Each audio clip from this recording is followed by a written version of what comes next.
One of my favorite things to do in this space is talk about the Psalms and kind of run through the Psalms, maybe a Psalm that's not especially long, and meditate on that for a little bit and drive some lessons for me and for maybe for you out of that reading. And I used to do this just almost all the time, it seems like, and it's been a while since I did one of these. I wanted to get away from that and do other things.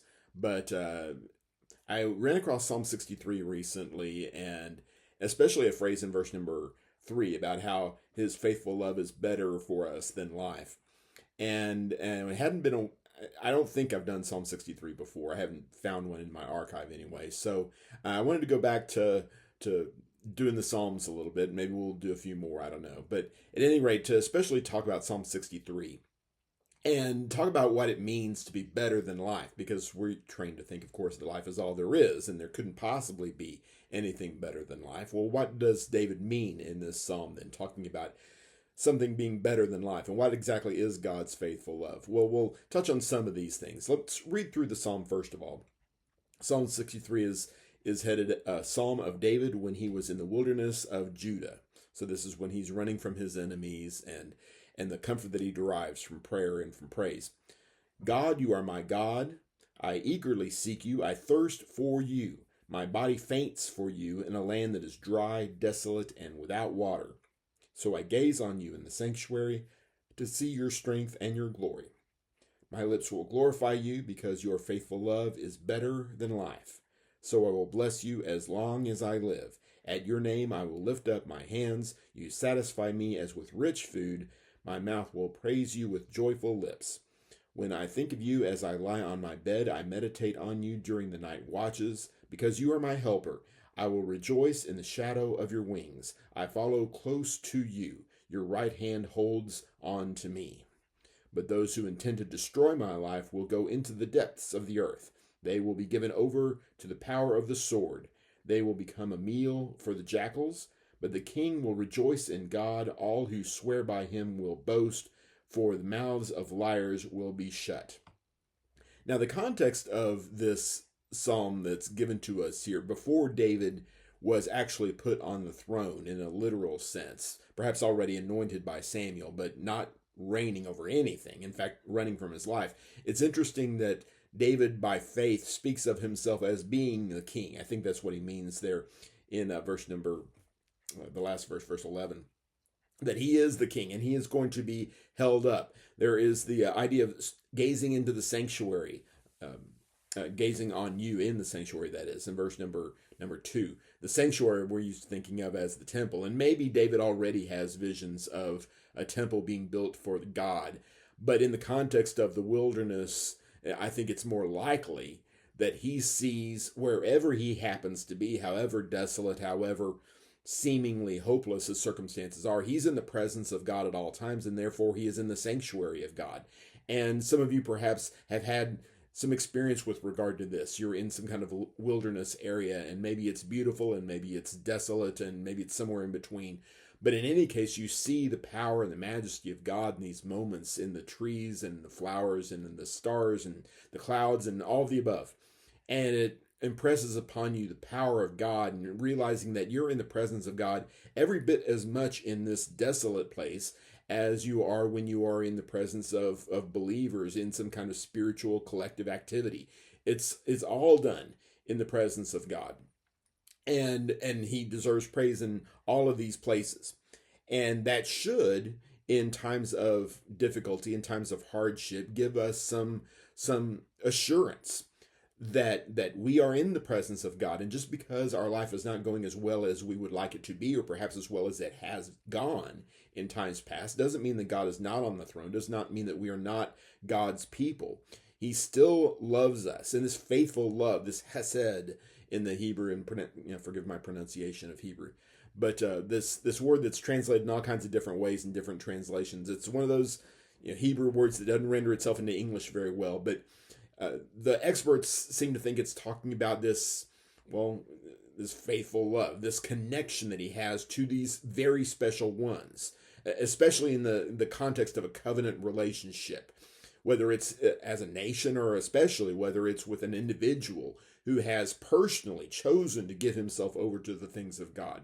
This faithfulness that God uh, gives to us, his regular, his constant, his unwavering support and encouragement and mercy and compassion and love.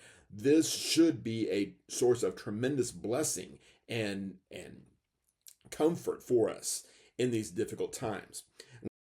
What I want to do here for a little bit today is talk about how that works for us, and using Psalm 63 as kind of a jumping off point to discuss how it is that God's faithful love gives us that kind of courage, that kind of encouragement, that peace, that joy, when people who are without a consciousness of God's faithful love might be moved to despair. First of all, the idea that his love is faithful, or that God himself even is faithful. When we are in depravity of some sort, maybe of the needs of life, the physical needs of life, maybe of love, maybe of support and fellowship, all of the above, David is in this kind of position. He has supporters of a sort, at least a few of them. He's not completely and totally alone, but he's cut off from any kind of real sustenance, any kind of real encouragement. Certainly he's cut off from the throne that presumably has been given to him at this point by God through the anointing of Samuel. And yet, when he is thirsty, when he is deprived of the essentials of life, what he wants more than anything else is God. And that is that should be a real blessing for us in these moments. That I seek you when I'm thirsty, I'm thirsting for you. That doesn't mean he's not thirsting for water, but he realizes that his relationship with God is really the ultimate kind of thing, that he is that very present help in time of trouble that Psalm 46 and verse 1 describes him as, that he's always there.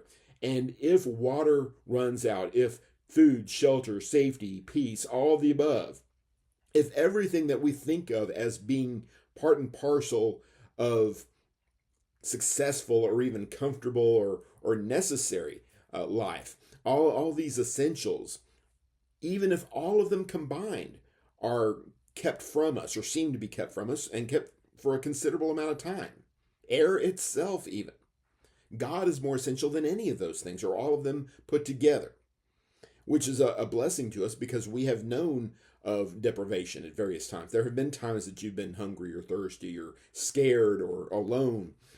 Maybe not as much as David, maybe more than David. I don't know your circumstances. But I know that I've been in these kind of situations, and it is a tremendous blessing to us to know as we are being deprived of these things that we think of as being essential to life. We're never deprived of God. We are never in short supply of God. If we are willing to draw near to him, he is always willing to draw near to us. And that should be contentment for us. That should be tremendous assurance for us. Not that God will not get around to giving us these other things, or that we shouldn't pray for them or seek for them or do the best we can to acquire them. That's not the point at all. But realizing that the presence of God in these moments is enough to get us through. I like the way that Jeremiah puts it in Lamentations chapter 3 and verse number 22. The same phrase is used here. Because of the Lord's faithful love, we do not perish, for his mercies never end. They are new every morning. Great is your faithfulness. I say, the Lord is my portion, therefore I will put my hope in him. The same kind of imagery here, the same kind of assurance that's given to us in these moments here. God's faithful love is with us. And as was the case with David in the wilderness, Jeremiah is here talking about a time when the city of Jerusalem and the nation of God as an entirety has essentially been destroyed. There is no nation of Israel. There is no tribe of Judah anymore. There is just buildings and wreckage. The buildings are wreckage. There's destruction everywhere, chaos, very few people left. And most of the ones that have survived somehow been carted off to Babylon, and they're going to stay there for the better part of 70 years at this point. It looks like God has abandoned his people. And in a spiritual sense, you could argue that he has.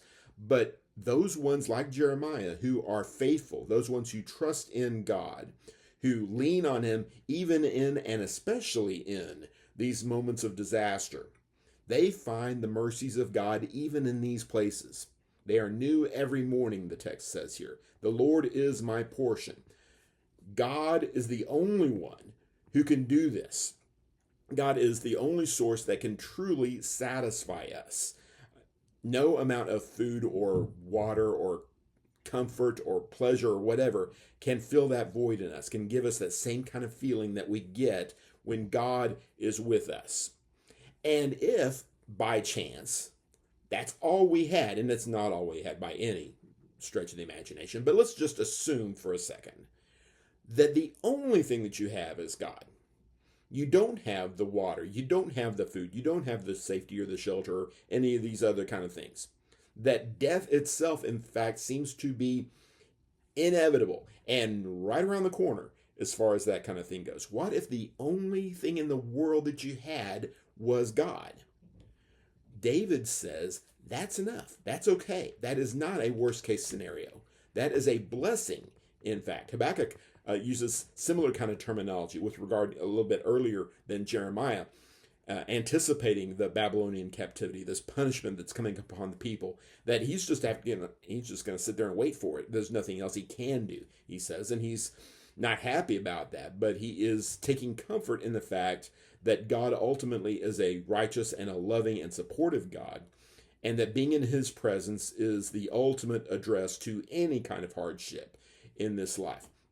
Habakkuk writes in chapter 3 and verse number 17 and 18, though the fig tree does not bud, and there is no fruit on the vines, though the olive crop fails, and the fields produce no food, though the flocks disappear from the pen, and there are no herds in the stalls, yet I will celebrate in the Lord. I will rejoice in the God of my salvation. What if, for whatever reason, or from our perspective anyway, no reason at all, what if all of it left? And if God was literally the only thing that we had? This is the Job conundrum that we talk about so many times here. Does Job serve God for nothing? What if that's it? What if you serve God simply because he's God and you got nothing out of it in the short term? That would still be a blessing, just like we saw there in Lamentations. The idea of trusting in him and believing in him and knowing that because he is in our life, because he is in our heart, because he rules on high in heaven, that's all that really matters in the world. And a reminder to us that these worst case, and I'm not trying to be depressing here for the sake of being depressing, but it very well may be that this disaster scenario that I'm painting here is not hypothetical. It may be that these horrible, horrible people out there are in fact going to rob me of all of these things. And maybe it's not a personality. Maybe it's just life. Life is hard sometimes.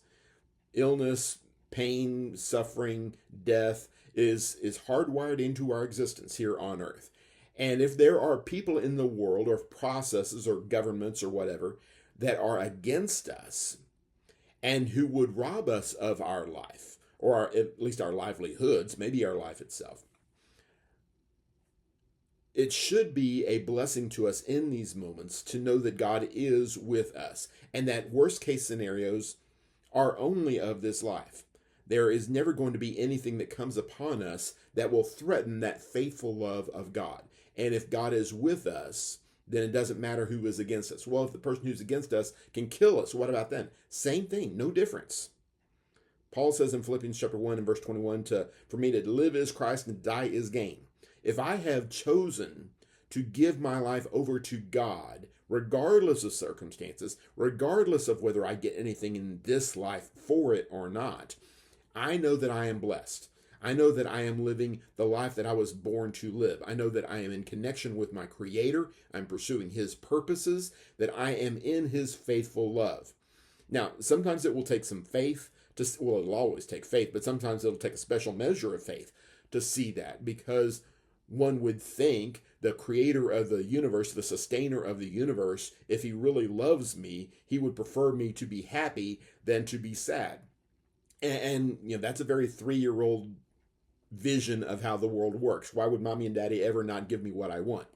Well, that's a very complicated concept here, but the big picture thing, the thing that non-3-year-olds ought to be able to grow into, is realizing that God's will for you is not about giving you a nice dinner tonight, or giving you a good night's rest, or giving you a stable government, or anything at all pertaining to this life, really, except as relates directly to spiritual things. That's what he wants for you. He wants to spend an eternity with you. He wants to feed you from the tree of life in his garden paradise after this life is over. That's what he wants. And that's what we should want also. If we are the faithful ones, if we truly rejoice in this faithful love that God gives to us, we realize that it really is better than life, because this life that the Lord has given to us and that we rejoice in and we take great pleasure in sometimes, this life, what on its best day, cannot compare to the worst day that is spent in the presence of God. And so that's why this faithful love, this hesed, is better than life for us. And we will trade everything in this life, in fact, to get it. And if it looks like that bargain is being realized a little bit more than we might find comfortable in the moment, we find contentment, we find joy even in these places, because we realize that we are still in the hand of God and that we are still in fellowship with God, and God has greater things planned for us if we will be found faithful in these wilderness wanderings of ours, waiting for greater things. I hope that this is an encouragement and a blessing to you. I hope that your life is going a little bit better than I have described here today, but if it's not, take comfort in knowing that God is in heaven and that God loves you and that God has better things in mind for you than this, if you'll just be found faithful in these moments. Lean on the Lord and he will be worthy of your confidence. He promises us that. Thank you very much for studying along. God bless.